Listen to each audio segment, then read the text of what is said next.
okay, I wanted to try this format, which is a kind of a podcast or voice recorder to capture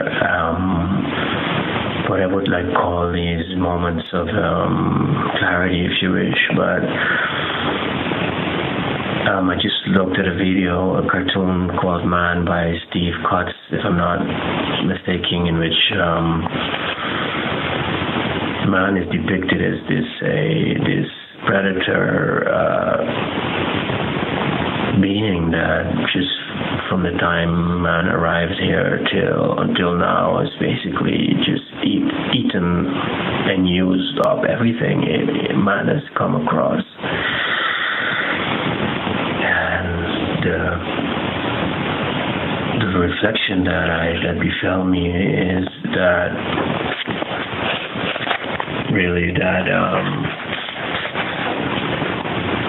if we don't reach, I wrote a little note on it, but it's just regarding that mankind is really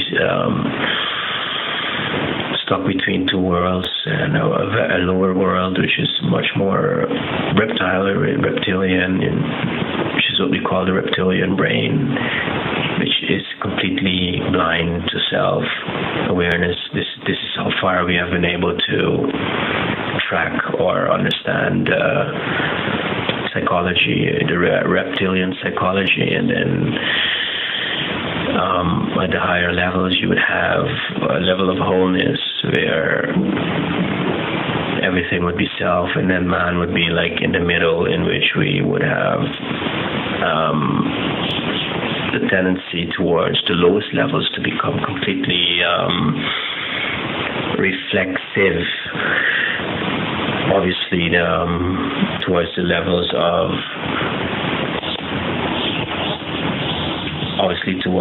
of the lower reptilian levels of the brain or consciousness. And then what we see in this video is this totally unreflective man that just uses up everything and is looking, and this is the moment I wanted to capture. He is actually looking outward for gratification or satisfaction. There's a combination of the outward looking, which is the reflexive gaze, non-reflective of self, and then you have the idea of the treasure, or looking out there for that high or that satisfaction. While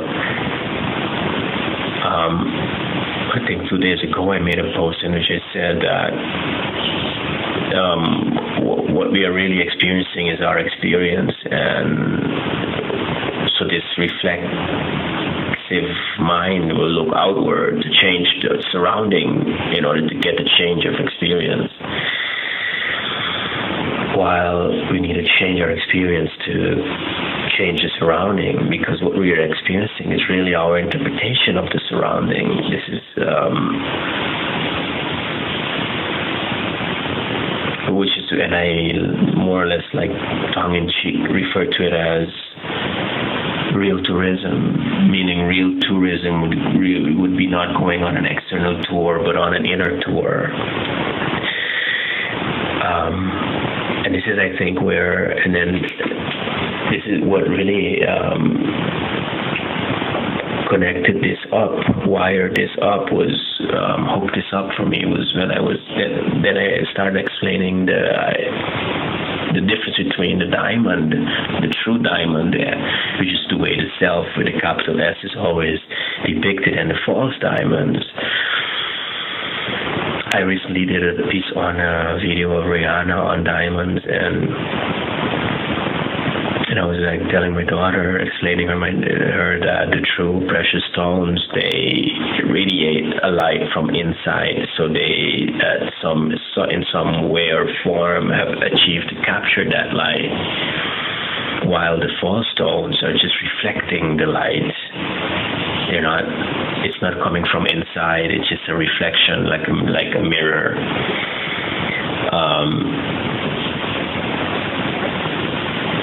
And then it's right around exactly at that point that my wife shared a video with me of the lady the woman that really wrote the song Diamonds of Rihanna. And then I actually told her, I said, yes, this is Rihanna, which is in one of my latest videos, in explaining how these are kind of a Illuminati slave or clones. They just reflect. It doesn't come from inside. I said, yeah, it doesn't surprise me that she didn't write that song herself. So the whole point of being that true diamond is that the light comes from inside out, and the reptilian brain is really reflexive, meaning it's looking outside. It's just reflecting what is outside, and this is why in the video of the Mayan calendar, I said that the hoax rapture is really a twisted, mimicked version of the true marriage of the Lamb, which should be so you find the inverted cross, which is versus the true cross, and the harlots of Babylon, or the harlots of the beast, are the inverted version of the virgin, the brides of the Lamb, which are the woman reestablished into her true dignity. So the point is that this is the point that I wanted to make in this little voice recording, is that so this man that goes out and is ravaging the earth, killing everything and eating everything and using everything, is looking outside for what is the self, which is inside, which you can only find inside. And if man were to go inside, we start that by the reflective mode, starting to look at self versus look at outside. After this stage of the shadow, we would be going back to the Eastern traditions, where everything, in any case, in our idolized version of idea of Tibet, would be a whole culture based on inward gazing, which is where we would find the true precious stone, or the inner light. And that inner light would be where we get our true power from, the true energy, the true high. And Jung discussed this in terms of alcohol addiction, in which he says that alcohol is really looking for the spirit, but outside of ourselves, while it's really a form of projected spirituality.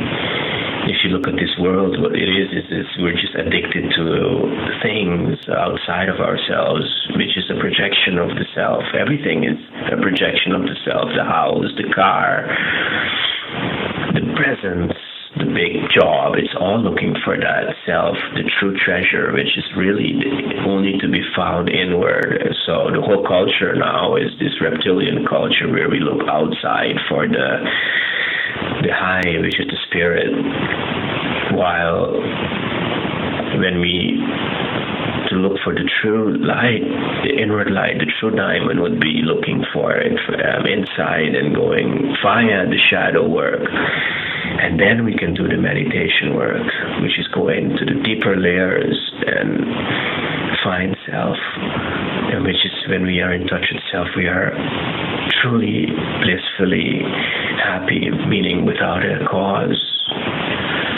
This is where man would then stop pillaging the earth, and really not even to a certain point need external things anymore, but would be powered from within, because the self would be that true singularity, free energy, and the human being would not even need to leech off of anything and be in a permanent state of bliss.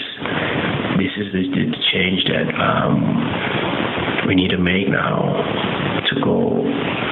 to become sustainable. Namaste.